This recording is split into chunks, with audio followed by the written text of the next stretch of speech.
I used to think that if Olivia ever walked back into my life, it would happen somewhere that made sense for the person she became after she left. Somewhere polished. A modern cafe in Santa Monica, maybe. A loud networking mixer. An airport terminal full of rolling suitcases and half-true explanations. I never imagined it would be here.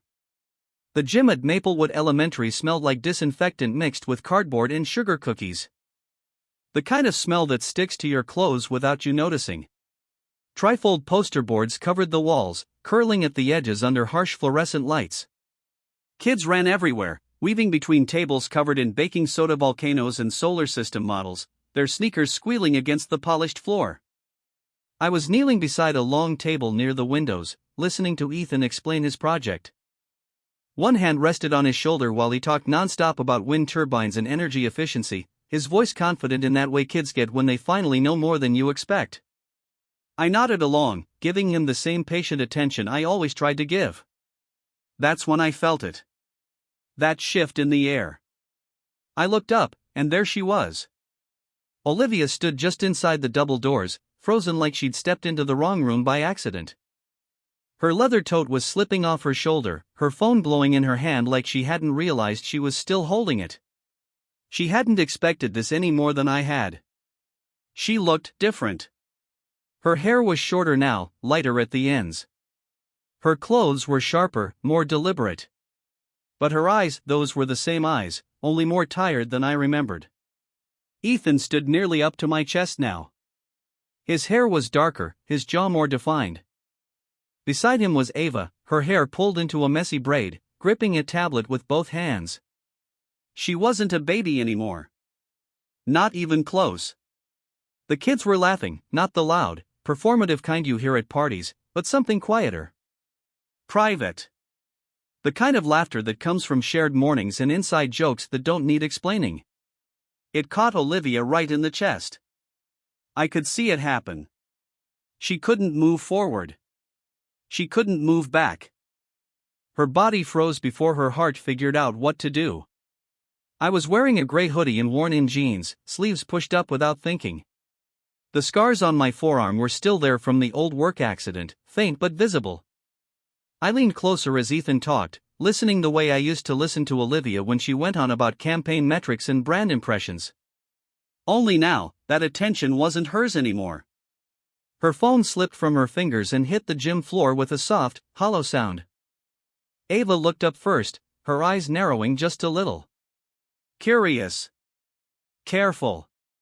The way kids look at strangers who feel almost familiar. She whispered something to Ethan, and he followed her gaze. When I turned, it took me a second to recognize her. 7 years is long enough for a face to turn into a memory instead of a presence. But then it clicked. I didn't smile. I didn't step toward her. I just straightened up, slid my hands into the pockets of my hoodie, and waited. Olivia swallowed hard. Nathan, she said.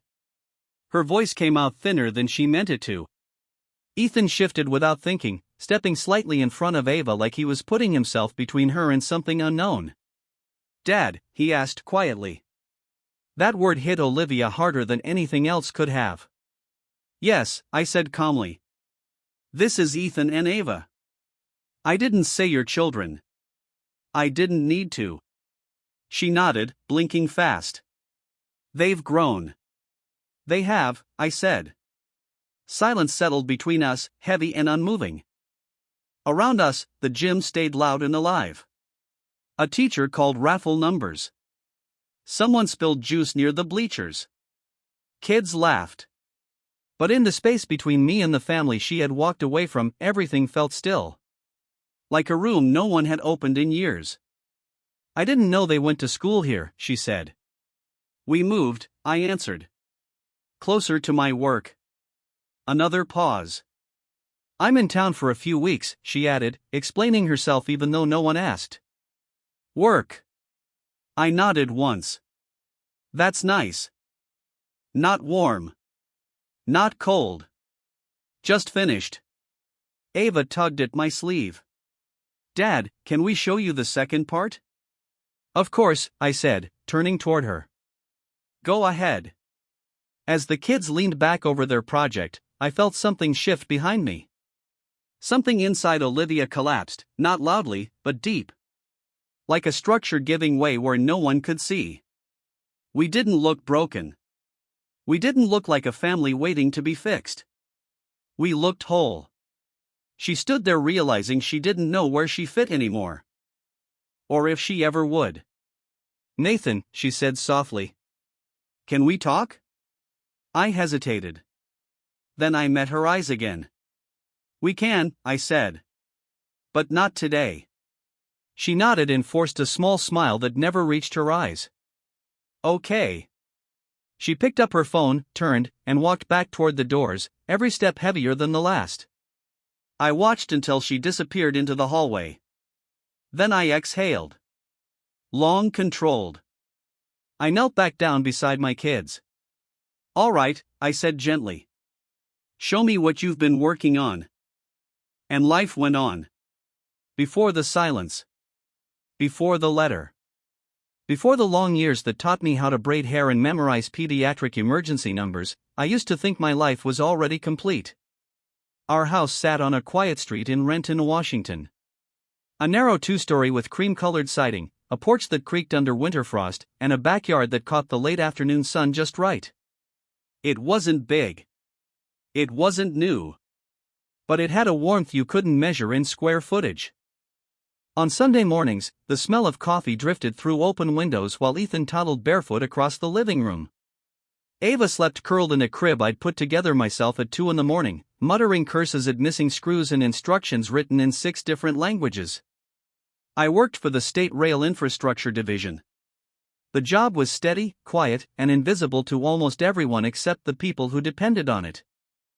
I left before dawn, packed my own lunch, and came home smelling faintly of oil and cold air. I wasn't ambitious in the loud way. I believed in providing. In showing up. In routines that made children feel safe. Olivia used to say that was what she loved about me. But Olivia had changed. My wife worked at a mid-sized marketing firm in downtown Seattle, the kind of place with open floor plans, exposed brick walls, shiny espresso machines, and people who spoke in fast bursts of buzzwords: engagement, conversion, personal brand. It was an environment that never really slowed down, and neither did the people in it. Online, her social media looked polished, almost staged, like something pulled straight from a lifestyle magazine. Most evenings ended with team drinks on rooftop patios, string lights glowing overhead like fake sunsets that never faded, and conversations that stayed light, easy, and surface level. In the beginning, she liked telling people she was married. She liked saying she had 2 kids, as if those words alone proved she'd built something solid and meaningful. But over time, the tone of the compliments changed. "You don't even look like a mom," people would say. Instead of smiling, something in her tightened. I could see it, even if I didn't understand it yet. At home, life followed a predictable loop. Bottles. Laundry. Pediatrician visits. I cooked simple meals: roasted chicken, rice, steamed vegetables, and every night I asked the same questions in the same calm voice. "How was work?" "Fine." "Traffic?" "Bad." "You look tired." She was tired, but not the kind that sleep fixes. What she was feeling went deeper. Slowly, she started to feel invisible, not to me, but to the world she spent her days in. Her friends talked about promotions, Palm Springs weekends, new apartments with skyline views. Meanwhile, she rushed from meetings to daycare pickup, answering emails at red lights. Her phone became something she checked constantly, like a mirror. Likes. Comments. Little glowing numbers that told her she mattered. Without saying it out loud, the house in Renton started to feel like somewhere she returned to, not somewhere she arrived. That was around the time Tyler Bennett showed up in her life. No big moment, no announcement. He was a creative director at her office, sat a couple rows over. Sharp smile. Sleeves always rolled up. Smelled faintly of espresso and cologne. He laughed easily. When he listened, he leaned in, like he actually meant it. He talked about ideas the way some people talk about adventures. After one presentation, he told her she had great instincts. She asked if he really meant it. He said he did. Said she was wasted on execution. That word stayed with her. Wasted. He followed her on Instagram. Started commenting on her stories. Sent late-night Slack messages that began as work talk and ended as compliments. I didn't notice any of it. What I noticed was our son learning to tie his shoes. Our daughter remembering to say please. I noticed my wife coming home later, her phone always face down on the counter. Sometimes she stood in front of the bathroom mirror for a long time, touching her face like she was trying to remember who she had been before she became someone's wife, someone's mother. One night, after the kids were asleep, she asked me quietly if I ever felt like I was disappearing. I looked up from the sink, hands still wet, and asked what she meant. She said she didn't know. Just fading. I dried my hands, walked over, kissed her forehead. Told her she was here. That was what mattered. To her, I answered the wrong question. That's when the distance really started, not with a fight, not with cheating, but with her slowly realizing she was searching for herself in places I couldn't follow. She convinced herself it was not a problem. It started in the soft parts of her day, the quiet minutes before meetings, the space between Slack notifications and half-finished lattes. Tyler's messages slipped onto her phone like they belonged there. You look tired today. You okay? That color looks incredible on you. I don't think anyone sees you the way I do. None of it sounded urgent or dramatic, but it landed heavy. She didn't reply right away. She told herself waiting meant she was in control. But she always replied. Around then, I started a new rail expansion project that had me traveling between counties. My days ran long. My nights ended with spreadsheets and engineering reports glowing on my laptop. She sat beside me scrolling silently, our knees no longer touching. Another early day tomorrow, I said one night, already closing the computer. She hummed in response. I leaned over and kissed her temple. She smelled like a perfume I didn't recognize. Tyler began walking her to her car after late nights. They stood under buzzing parking lot lights, their breath fogging in the cold air. Once, he told her she deserved more. More what? More than being tired all the time. To her, it sounded like permission.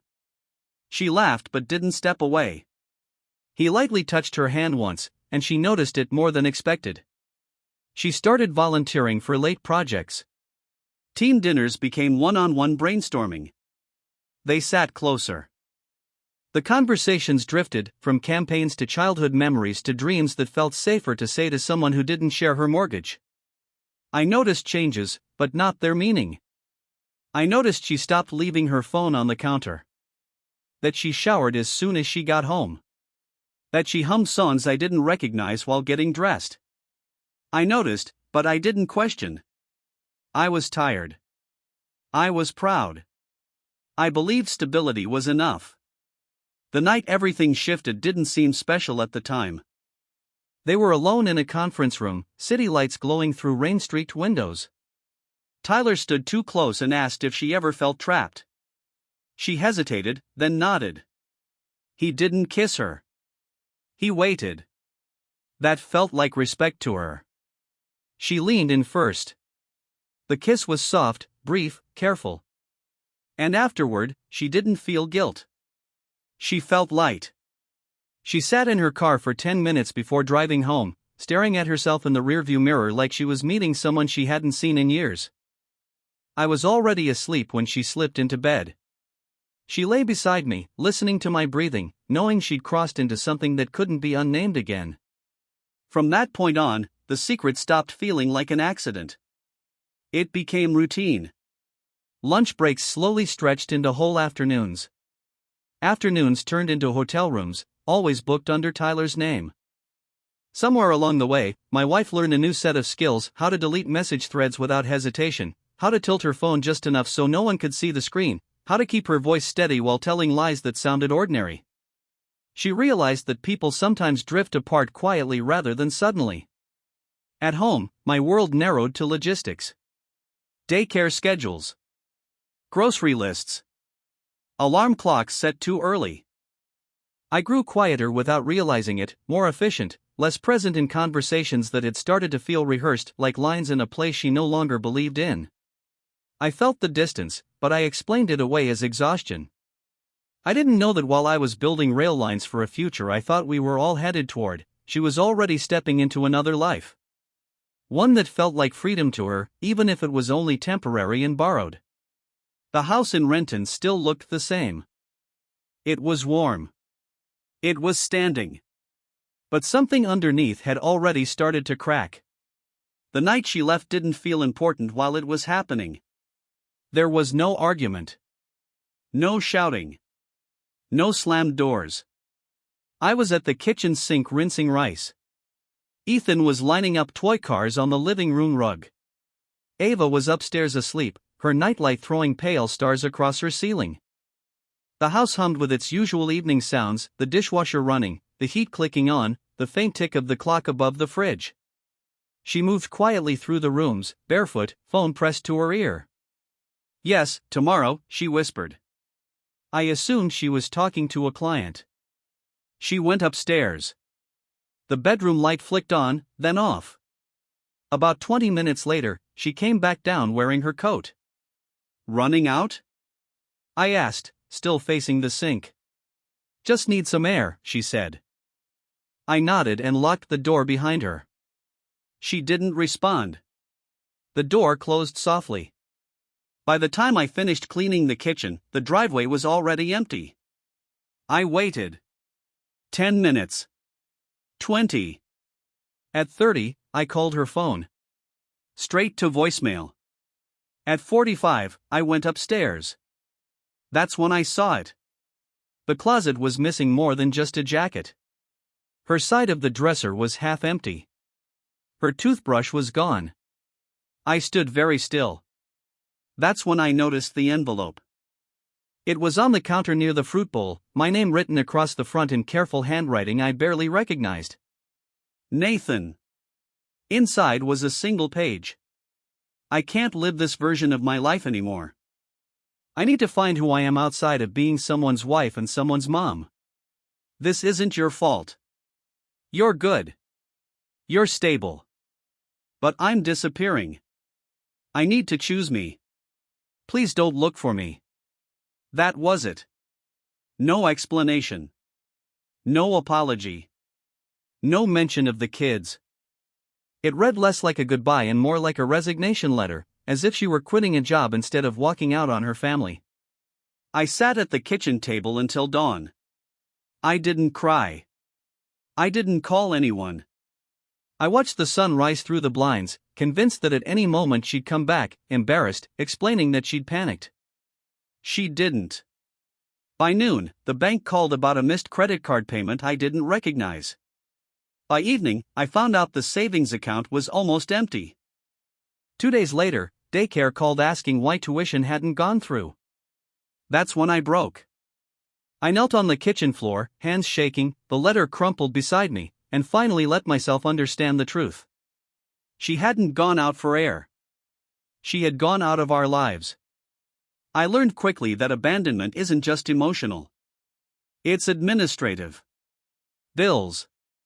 Paperwork. Childcare. Lawyers I couldn't afford. Family members asking what I had done wrong. I learned how to make breakfast while holding Ava on one hip. How to sign school forms with hands that wouldn't stop shaking. How to explain to a 5-year-old why his mom was gone without ever using the word left. At night, when the house finally slept, I read the letter again and again, searching for a sentence that explained anything. There wasn't one. Just the quiet truth. She had chosen herself. And the life she chose didn't include us. The first week after she left felt unreal, not dramatic unreal, but empty unreal. Like a house with all the furniture removed, but the smell of people still lingering in the air. I moved through the rooms on instinct, opening cabinets that were suddenly half empty, checking my phone for messages that never came, listening for footsteps I knew wouldn't return. I kept expecting the door to open. It didn't. On the third night, Ethan woke up crying. I found him sitting upright in bed, clutching his blanket. "Dad," he whispered, eyes wet in the dark. "Is Mommy mad at us?" I sat on the edge of the bed and felt something inside me split open. "No," I said carefully. She had to go take care of some things." "Did we do something wrong?" I shook my head, words stuck in my throat. "You didn't do anything wrong." He nodded slowly, trying to accept an answer that didn't make sense. I stayed until his breathing evened out again, then stood alone in the hallway long after his door was closed. In the kitchen, I opened the refrigerator and stared inside. Olivia had always remembered to restock the milk. I stood there longer than necessary, realizing there was no one else to call. No one else to lean on. It was me now. Just me. A week later, Tyler's name appeared on Olivia's old tablet, the one she'd forgotten to take. I was clearing it so Ethan could use it for school games when a notification slid across the screen. "Can't stop thinking about you. Miss your laugh." My hands went numb. I opened the message thread. There were months of conversations. Heart emojis. Late night confessions. Hotel confirmations. Plans that talked about futures that didn't include me or my kids. The room felt like it was tilting. I didn't yell. I didn't throw the tablet.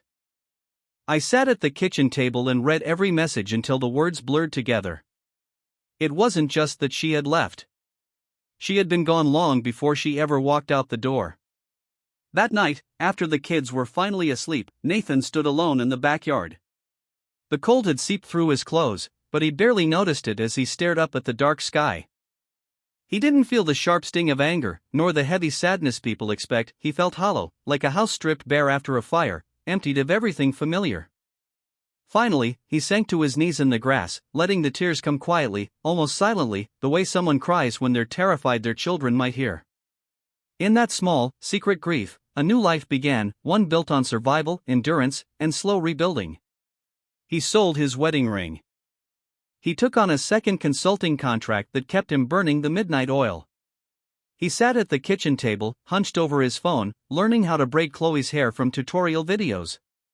He began packing lunches with tiny notes tucked inside "Love you. Be brave." Learning, day by day, that grief didn't follow a straight path.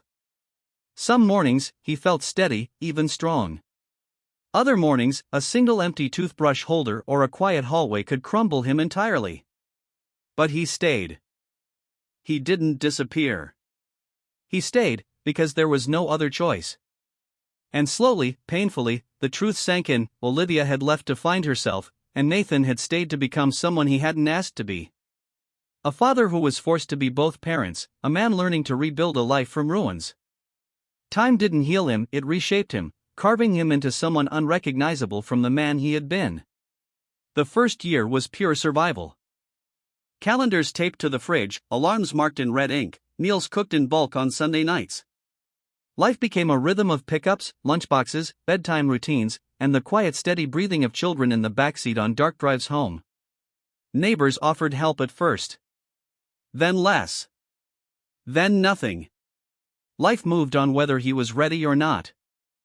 Nathan learned the hard way how to navigate parent-teacher conferences alone, squatting on tiny plastic chairs, knees pressed uncomfortably against his chest while teachers talked about reading levels, behavior, and emotional development. He learned to recognize Ava's quiet as anxiety and Ethan's sarcasm as fear. They never talked about Olivia, not because he forbade it, but because children instinctively know what wounds the ones they love. They tucked her away in the corners of their memory and learned to grow around her absence. And late at night, when her name would appear in suggested profiles on social media, he felt curiosity, a flicker he tried to push down but couldn't entirely. She posted happy photos online, but they didn't tell the full story of her life changes, the job she quit when boredom or questions about her past caught up. Tyler left first. He found someone younger, someone without children, someone free of emotional gravity. Olivia told herself she didn't need him anyway, but nights grew quieter, invitations thinned, and her savings dwindled. Back in Washington, Nathan grew roots. He bought a smaller house closer to Ethan's school. He learned how to fix leaky faucets, burn dinners, and apologize when things went wrong. He went to school plays, science fairs, soccer practice. He didn't post about it online. He simply lived it. Sometimes, late at night, he would sit in the dark living room with a cold cup of tea, staring at the ceiling, wondering if Olivia ever thought about the shapes of their children's faces now. By the 6th year, Ava could braid her own hair. By the 7th, Ethan had grown taller than Nathan had been at that age. Their laughter filled the house again, not the same laughter, but something steadier, stronger, familiar in a new way. Meanwhile, Olivia moved back to Seattle. The job paid less. The apartment was smaller. And the mirror didn't lie the way it used to. One night, scrolling through old photos, she saw birthday parties, lost school awards, first lost teeth moments she hadn't been there for. She placed her phone face down on the bed and stared at the ceiling. Freedom had cost her something she could never buy back. Then came the email, quietly landing in her inbox one Tuesday afternoon, Maplewood Elementary, science fair invitation. She almost deleted it. Almost. She waited 3 days before reaching out. Drafting the message over and over, she deleted lines that felt too formal, too casual, too hopeful. In the end, she sent just a few words, "Can we talk? I won't take much of your time."